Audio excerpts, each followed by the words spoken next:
Kita lanjutkan urusan McDonald, di mana dalam video terdahulu ada pertanyaan, McDonald jualan apa? Dan banyak yang menjawab macam-macam termasuk properti, mainan, lifestyle, suasana, dan apapun yang menurut pengetahuan yang kita dapat. Namun ketika kita copy, meniru membuat sesuatu yang sama dan kita buat sama persis apa yang kita pahami tentang McDonald, apa yang terjadi? Kita meragukan hasilnya. Apakah nanti akan banyak yang ngantri atau yang membeli produk kita? Lalu di ujung video tersebut ada pernyataan bahwa selanjutnya saya akan mengupas dari sisi psikologi karena pembelian dan bisnis adalah masalah psikologi. Psikologinya yang kita bahas adalah behavioral analysis. Agak rumit menjelaskan bisnis sampai menyentuh banyak bidang termasuk psikologi. Benar, manusia dalam mengambil keputusan akan salah kalau kita menganggap menggunakan rasional atau logic thinking. Ternyata sedikit unsur rasionalnya, bahkan terkadang sepenuhnya keputusannya irasional atau emosi.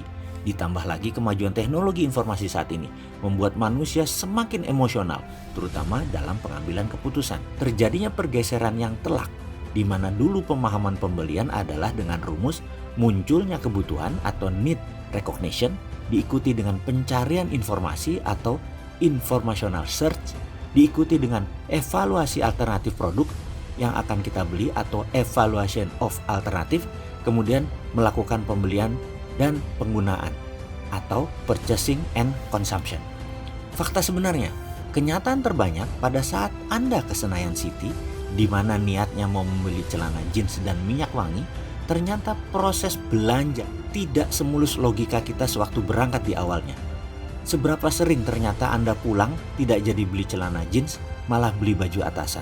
Tidak jadi beli parfum, malah beli handphone seri terbaru. Di mana rasionalnya? Apakah ini pengalaman kita semua atau hanya saya? Kembali ke McDonald.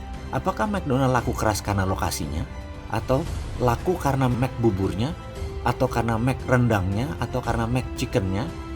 Kalau secara rasa, semua produk McDonald biasa saja menurut saya.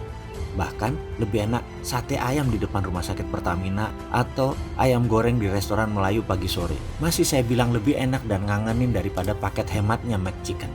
Atau kita tambah satu lagi deh bisnisnya, Starbucks. Starbucks sukses di dunia dan menjadi darlingnya di Wall Street hingga saat ini. Apa karena frappuccino? Apa karena mochaccino? Atau karena green tea latte-nya? Atau apa karena kopinya yang enak?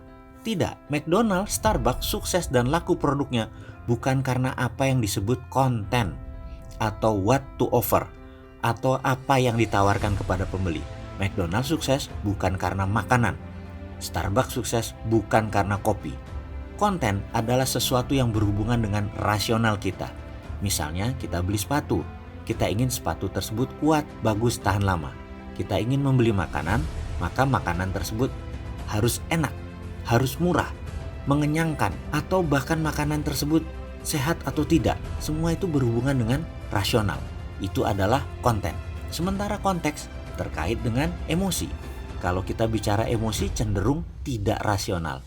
Fanatisme misalnya karena emosi, bukan karena pemikiran rasional. Coba kita lihat, apa hubungannya wanita cantik di samping mobil mewah? Apa hubungannya koboi dengan rokok Marlboro? Apa hubungannya kecantikan body shop dengan against animal testing? Sekilas memang gak nyambung, tapi itulah konteks, itulah emosi. Sekali lagi, McDonald bukan melulu karena makanannya. Starbucks, Subway, Chipotle, sekali lagi bukan karena makanannya atau minumannya. Merek-merek besar tersebut menjadi besar sejak day one karena konsep konteksnya. Konteks adalah how to offer. How, bagaimana cara Anda menawarkan produk. Jauh lebih penting daripada apa yang Anda tawarkan kepada pelanggan Anda. McDonald's sukses karena konsep service, cleanliness, dan family value-nya.